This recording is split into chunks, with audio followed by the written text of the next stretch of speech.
खबरों का सारथी। नमस्कार, मैं हूं मनोज मानस। उत्तराखंड की खबरों में आपका स्वागत है। खबरों का रुख करेंगे उससे पहले देख लेते हैं इस वक्त की अहम सुर्खियां।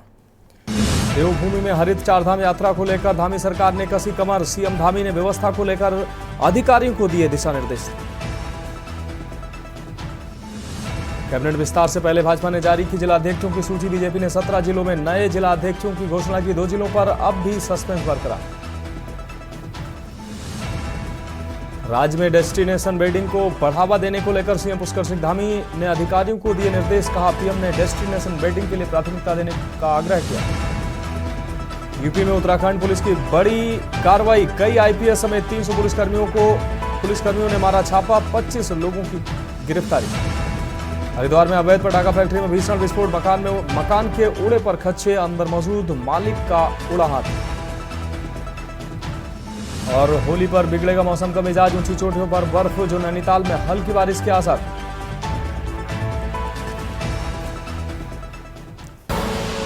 आप देख रहे हैं की न्यूज, खबरों का सारथी। और अब खबरें विस्तार से। अहम खबर से बुलेटिन की शुरुआत करते हैं। हरिद्वार से अहम खबर है। पुलिस का नशा तस्करों पर बड़ा एक्शन देखने को मिला है। एसएसपी के निर्देश पर रानीपुर पुलिस और एनटीएफ की कार्रवाई सामने आई है। महिला सहित 2 गांजा तस्कर गिरफ्तार किए गए हैं। 10 किलो गांजा भी बरामद हुआ है। 1100 रुपए और तस्करी में इस्तेमाल बाइक जब्त की गई है। आपको बता दें, ड्रग्स फ्री देवभूमि मिशन को सफल बनाने के लिए यह कार्रवाई की जा रही है। आरोपियों ने हरिद्वार में गांजा बेचने की बनाई थी योजना। वहीं एनडीपीएस एक्ट के तहत मुकदमा दर्ज हुआ है। पुलिस जांच कर रही है।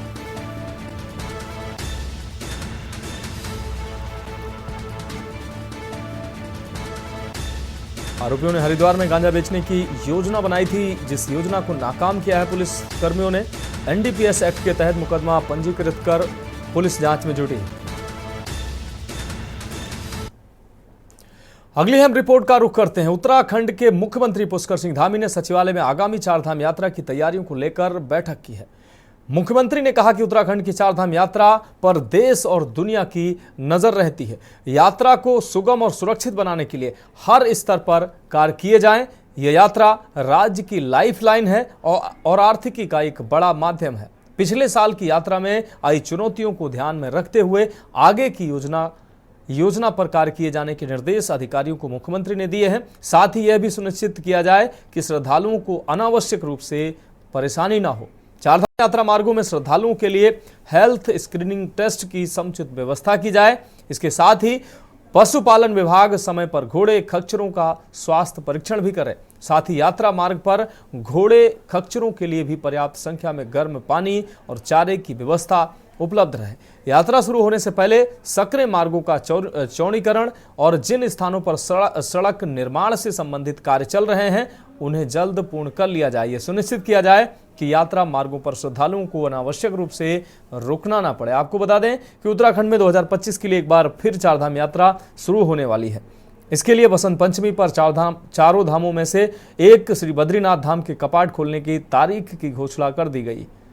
अपार श्रद्धा भक्ति से सराबोर लोग इस साल लाखों की संख्या में चारधाम की यात्रा कर सकते हैं। ऐसे में कुछ भक्त वीआईपी और वीवीआईपी दर्शन करते हैं, मगर अब वीआईपी दर्शन करने वालों के लिए बुरी खबर है। इस बार सरकार ने बड़ा फैसला लिया है। इस बार वीआईपी दर्शन की व्यवस्था नहीं होगी। खासतौर पर पहले 1 महीने कोई वीआईपी दर्शन नहीं हो सकेगा। वहीं विपक्षी पार्टियों का कहना है कि सरकार चारधाम यात्रा को लेकर तैयारियों का दावा तो करती है, मगर धरातल पर कुछ नजर नहीं आता है। ये खास रिपोर्ट देखिए।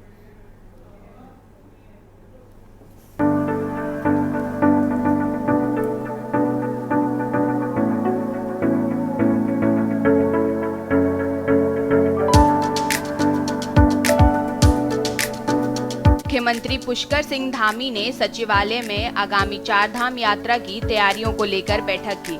मुख्यमंत्री ने कहा कि उत्तराखंड की चारधाम यात्रा पर देश और दुनिया की नजर रहती है, जिसको लेकर यात्रा में आने वाले श्रद्धालुओं को कोई दिक्कत ना हो।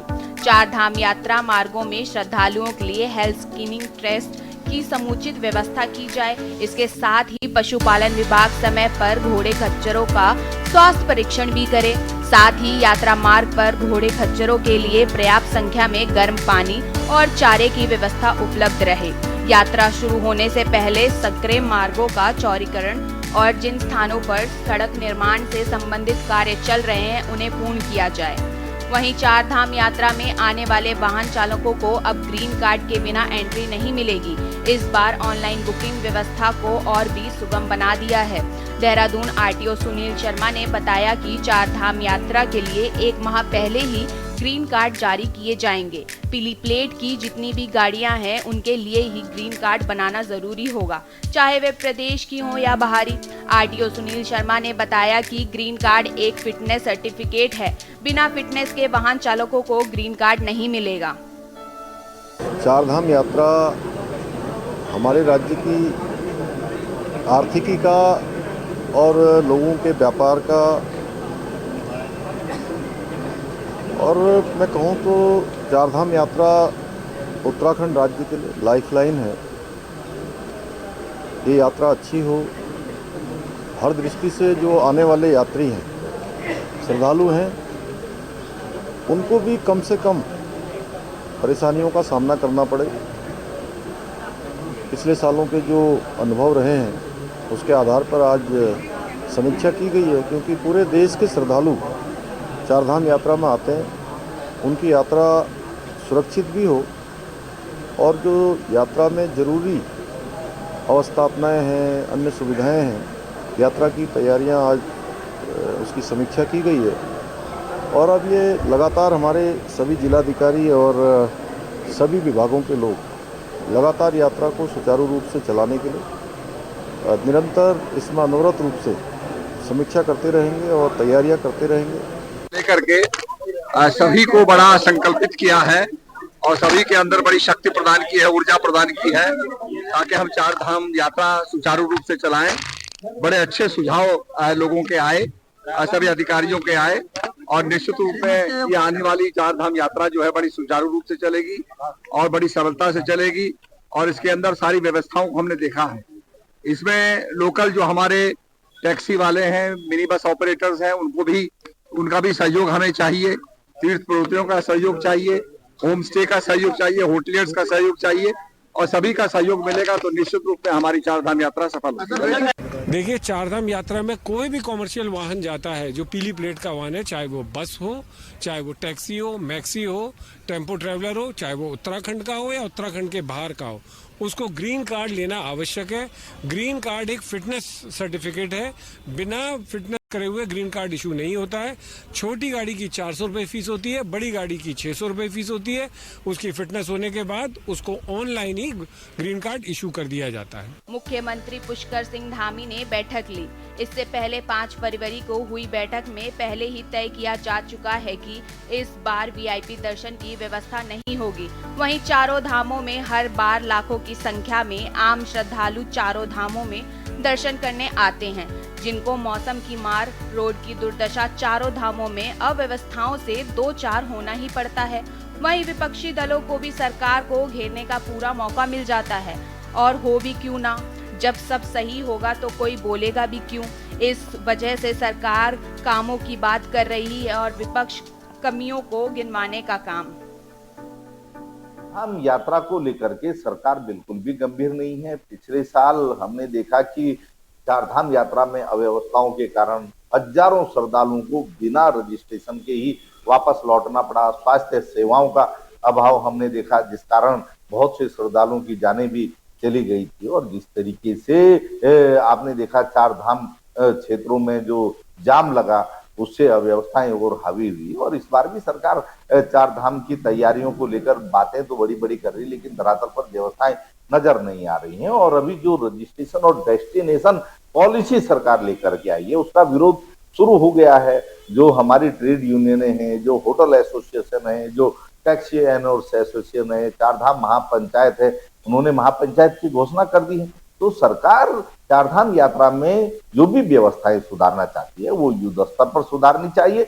हम यात्रा की तैयारियां पर सरकार अब फोकस कर रही है, लेकिन उसमें मैं चाहूंगा कि पुख्ता व्यवस्थाएं होनी चाहिए।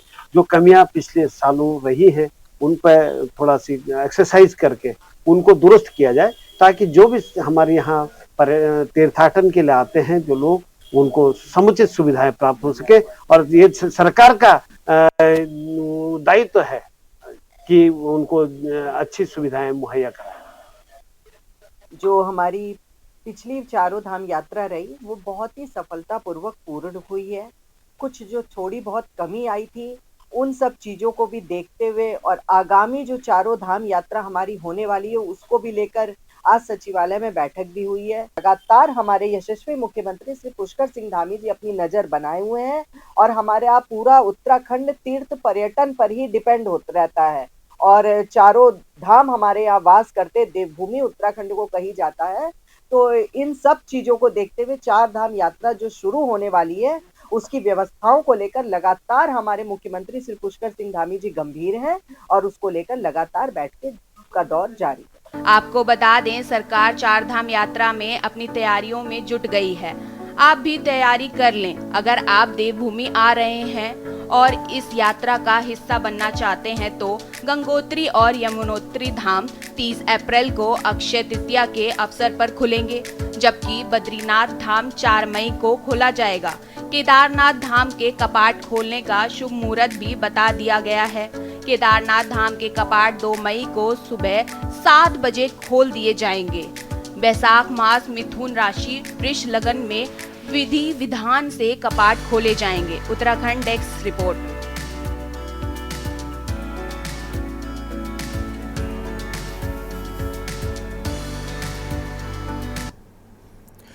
तो उत्तराखंड की खबरों में वक्त अभी एक ब्रेक का है, जल्द हाजिर होंगे।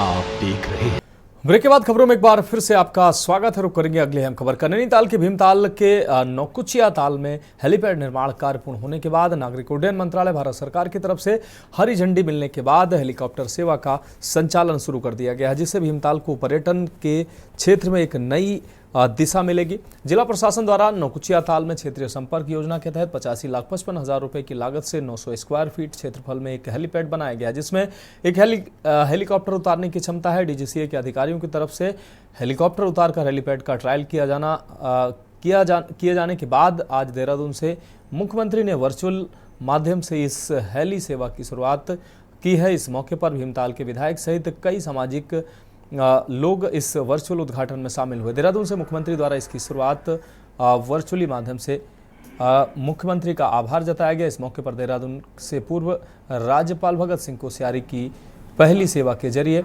भीमताल पहुंचे, उनके भी लोगों द्वारा उनका स्वागत किया।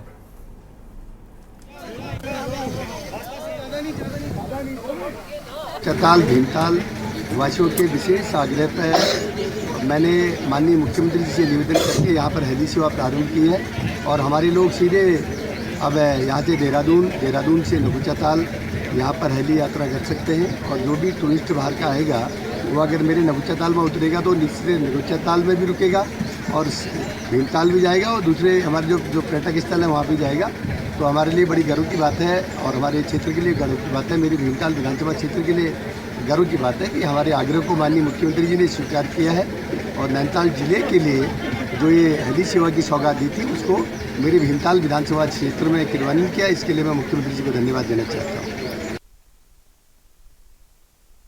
खबर हरिद्वार से है, जहां पूर्व विधायक कुंवर प्रणव सिंह चैंपियन को एक बार फिर से कोर्ट से झटका लगा है। आज की सुनवाई के दौरान उन्हें जमानत नहीं मिल पाई है, जिस कारण उनकी होली इस बार जेल में ही मनेगी। कोर्ट ने उनकी न्यायिक हिरासत को 18 मार्च तक के लिए बढ़ा दिया है। जानकारी के मुताबिक कुंवर प्रणव सिंह चैंपियन की आज सुनवाई होनी थी, लेकिन उन्हें आज भी जमानत नहीं मिल सकी है। वे 27 जनवरी को जेल भेजे गए थे और इसके बाद उन पर लगी जानलेवा हमले की धारा को हटाकर गैर इरादतन हत्या का प्रयास की धारा में तब्दील कर दिया गया। इसके बावजूद उन्हें जमानत नहीं मिली और कोर्ट ने उनकी न्यायिक हिरासत को 18 मार्च तक बढ़ा दिया। इस मामले में अब तक कोई बड़ा बदलाव नहीं हुआ है और इस तरह से उनकी होली का त्यौहार इस बार जेल में ही मनाने की संभावना है।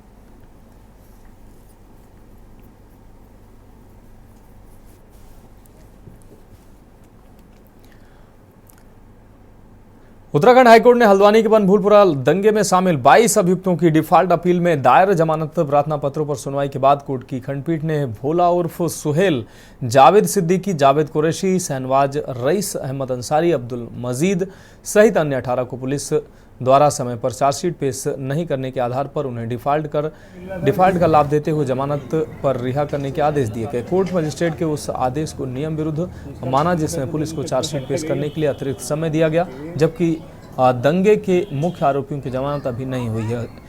सुनवाई पर इनकी तरफ से कहा गया कि कोर्ट ने पहले साफिया मलिक को जमानत दी, इसके बाद अन्य इसमें शामिल 50 लोगों को जमानत दी गई।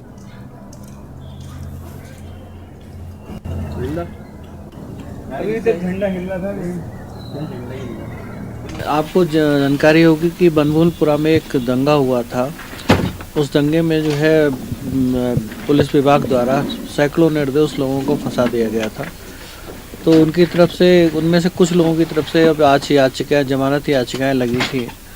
तो उन जमानत याचिकाओं को हमने जो है डिफ़ॉल्ट बेल के आधार पर मांगा गया था। हमने जमानत को डिफ़ॉल्ट बेल ये होता है कि पुलिस द्वारा समय पे जो है चार्जशीट फाइल नहीं की गई और उसका हमें जो है कानूनी हमारा नुकसान हुआ, इस आधार पे अप्लाई किया गया था।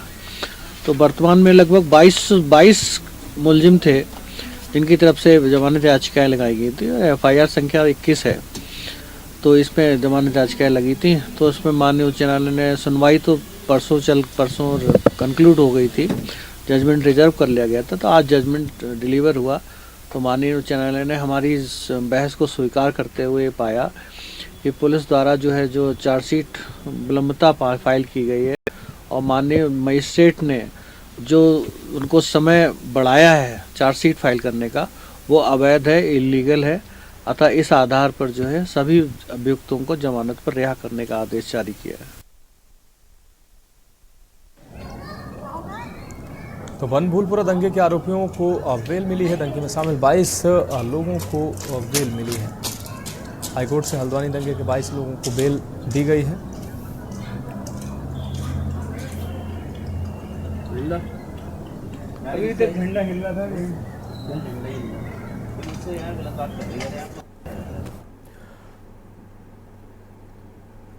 और सीधा आपको लिए चलते हैं मॉरिशस, जहां प्रधानमंत्री 2 दिवसीय मॉरिशस के दौरे पर हैं। इस दौरान वहां क्या कुछ कह रहे हैं वो सुनाते हैं अपने दर्शकों को।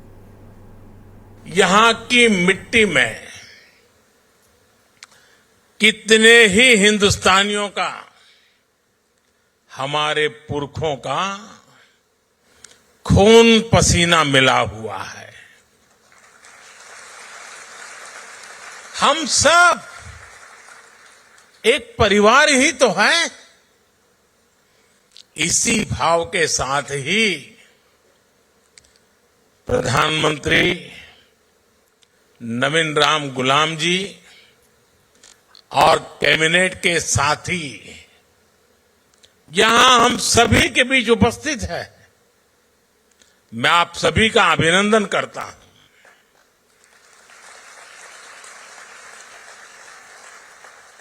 प्रधानमंत्री नवीन जी ने अभी जो कहा, वो बातें दिल से ही निकलती हैं। हृदय से निकली उनकी बात का मैं हृदय से आभार व्यक्त करता हूं।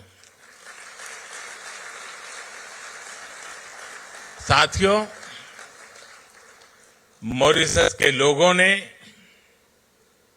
यहां की सरकार ने, और जैसा अभी प्रधानमंत्री जी ने घोषित किया, मुझे अपना सर्वोच्च नागरिक सम्मान देने का फैसला लिया है। मैं आपके निर्णय को विनम्रता से स्वीकार करता हूं।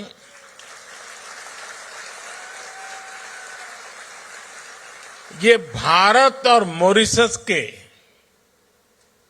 ऐतिहासिक रिश्तों का सम्मान है।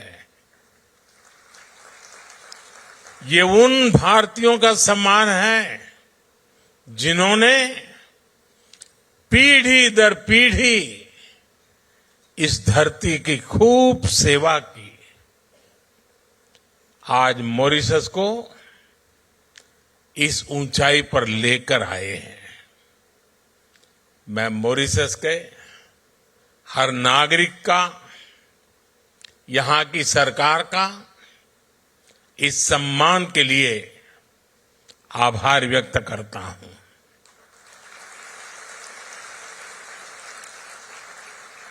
साथियों, पिछले साल